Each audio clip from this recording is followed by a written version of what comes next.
भक्ति भी करें और अटल होकर प्रचार भी करें। तो इसको अच्छी तरह समझ लो कि सत्संग करने से पहले कम से कम 500-700 लोगों को, यानी एक हफ्ते में कम से कम अगर पर डे 70-80 लोगों को भी आप मिलते हैं, वैसे तो 2 घंटा बहुत होता है, 2 घंटे में आप 50, 60, 70, 80 लोगों को आराम से मिल सकते हैं। तो एक हफ्ते में 2-2 घंटे भी अगर आप निकालेंगे तो आराम से 500 आदमी हो जाएंगे, बड़े आराम से। तो 500 आदमियों को जब आप बताएंगे अपनी बात, तो उनमें से नाना करते भी 100, 150, 200 ऐसे होंगे जो आपकी बात में इंटरेस्ट लेंगे। तो अगर वो इंटरेस्ट लेने लगे और YouTube चैनल से जुड़ जाएं, सत्संग सुनने लग जाएं, तो एक भव्य प्रोग्राम बन जाएगा। आप ही का प्रोग्राम बहुत अच्छा भव्य प्रोग्राम हो जाएगा और धीरे धीरे ऐसी जागृति हो जाएगी कि आप बस देखते जाएंगे क्या होगा फिर। तो मौका यही है, अच्छी तरह ज्ञान को समझो और अपने भाई बंधुओं को, अपने दोस्तों को, मित्रों को, रिश्तेदारों को समझाने की कोशिश करो प्रेम से। झगड़ा किसी के साथ नहीं है, वैर विरोध किसी के साथ नहीं है। कोई मानता है अच्छी बात है, नहीं मानता और अच्छी बात है, जहाँ लगा है लगा रहे, लेकिन हमने अपना फर्ज निभा देना है।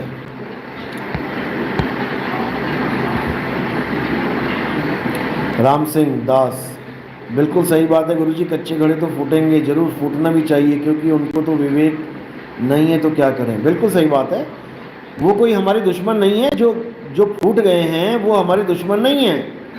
देखो कई बार ऐसा होता है, कुछ बच्चे होते हैं जो अपने दोस्तों के साथ मिलके, जैसे 12वीं क्लास या 10वीं क्लास पास करते हैं, तो अपने दोस्तों के साथ मिलके साइंस साइड में एडमिशन ले लेते हैं। आपने देखा होगा 10वीं क्लास पास करी बच्चों ने, अब 11वीं में क्या करते हैं, वो मेडिकल नॉन मेडिकल ले लेते हैं, बायोलॉजी ले लेते हैं, मैथ्स ले लेते हैं, कि उसमें केमिस्ट्री फिजिक्स भी पढ़ाई जाती है।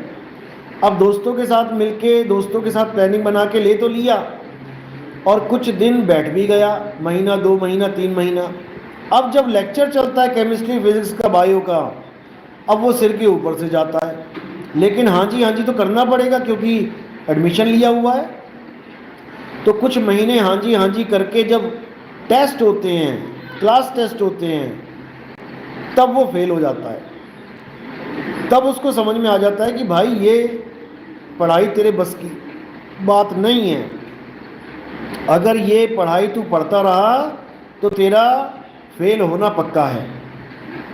तो वो क्या करता है, वो बैक गियर लगा देता है, वो वापस आर्ट साइड में चला जाता है या कॉमर्स ले लेता है। यानी कि कसूर पढ़ाई का नहीं है, कसूर उसका है जो पढ़ नहीं पा रहा है, यानी कसूर विवेक का है, ज्ञान का कसूर नहीं है। ज्ञान तो ऐसा है कि बड़े बड़े धुरंधर इस ज्ञान के आगे नतमस्तक होते हैं, लेकिन कसूर उस अधूरे विवेक का है जो जाग नहीं पाया और वो वापस चला गया। उसमें उसका कसूर नहीं है और ना ही वो कोई हमारा दुश्मन बन गया। अच्छी बात है, वापस भी गया है तो अच्छी तरह निचली पढ़ाई पूरी करे और फिर वापस आ जाए, कोई बड़ी बात नहीं है।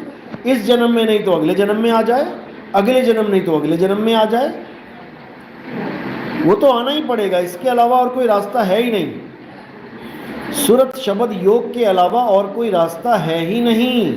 चाहे कोई कितना भी विरोध कर ले, कितना भी झगड़ा कर ले, कितनी भी गालियां दे ले, मुद्दा शब्द और सुरत का है। जब तक सुरत और शब्द का भेद नहीं समझ में आया पूरी तरह और सुरत को शब्द में स्थिर नहीं किया पूरी तरह, तब तक किसी की मुक्ति होने वाली नहीं है। भाई इस गलत फहमी में कोई ना रहे कि मैंने ये पंथ छोड़ दिया, मैं दूसरे पंथ में चला गया, अब मेरी मुक्ति हो जाएगी। बिल्कुल नहीं होगी, क्योंकि मुक्ति का पंथ ही यही है। लोगों को नहीं समझ में आ रहा नानक साहब क्या कह रहे हैं। इन लोगों ने तो सुरत और शब्द को ही डिनाई कर दिया, सुरत और शब्द को ही इन्होंने बिल्कुल निगलेक्ट कर दिया, अनदेखा कर दिया। जबकि नानक साहब क्या कह रहे हैं, कबीर साहब क्या कह रहे हैं, जाप मरे अजपा मरे अनहद भी मर जाए, सुरत समाए शब्द में वाको काल ना खाए। और ये लोग क्या कह रहे हैं कि शब्द कहो तो शब्दों नाही, शब्द हुआ माया की छाही, यानी शब्द को ही झूठा सिद्ध करने में लगे हैं। अब इनकी अज्ञानता का मैं क्या क्या बोलूं, मेरे तो समझ से परे है। ठीक है, धक्के खाने खाओ, बड़े आराम से खाओ, हमें कोई दिक्कत नहीं है। तो अच्छी तरह समझना है इस बात को। अब क्या करना है आपने, नानक साहब की वाणी देखो क्या कहती है। कहते हैं, सुरत शब्द भवसागर तरिए नानक नाम बखाने। अगर भवसागर को पार करना है, भवसागर को पार करना है तो केवल सुरत शब्द योग ही एकमात्र रास्ता है, इसके अलावा और कोई चारा नहीं है।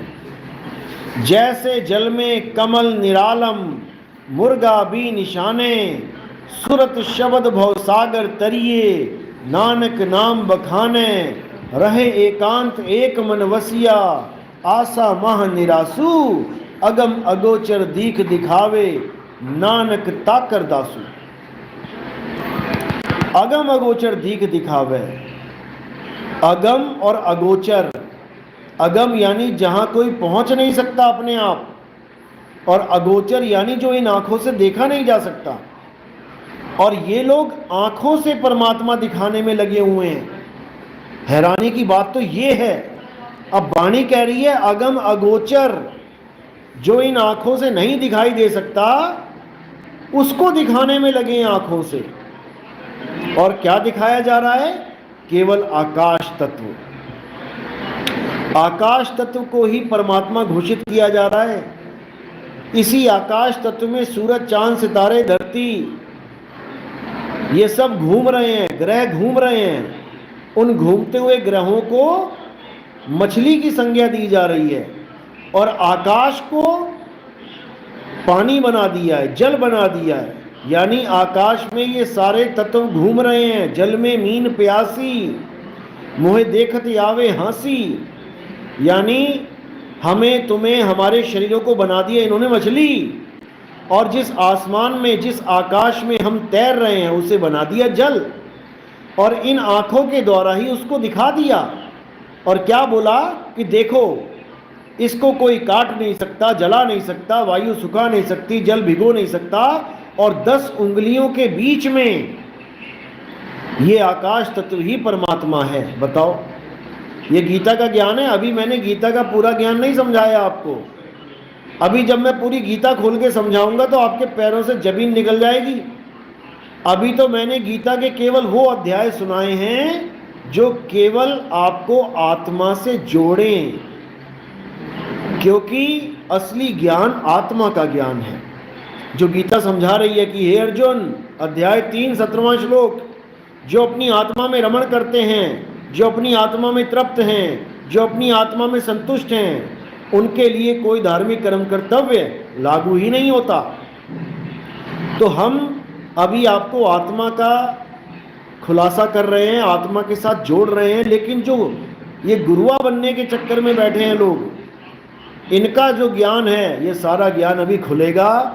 सारे पंथ खत्म कर दिए जाएंगे, सारे पंथों के विवेकी हंस एक पंथ में आ जाएंगे, वही कबीर साहब का 13वां पंथ है। और अभी आपको नहीं समझ में आ रहा, जब समझ में आएगा तो बहुत बढ़िया, अच्छी तरह समझ में आएगा। बस देखते जाइए कि क्या होता है। नरेश चौपाल, गुरुजी मार्च में मैं अपने गांव में सत्संग करवाना चाहता हूं, क्या आप अपना चरण हमारे यहाँ रखेंगे? बिल्कुल जी नरेश जी, आप मैसेज करें मुझे 9256111007।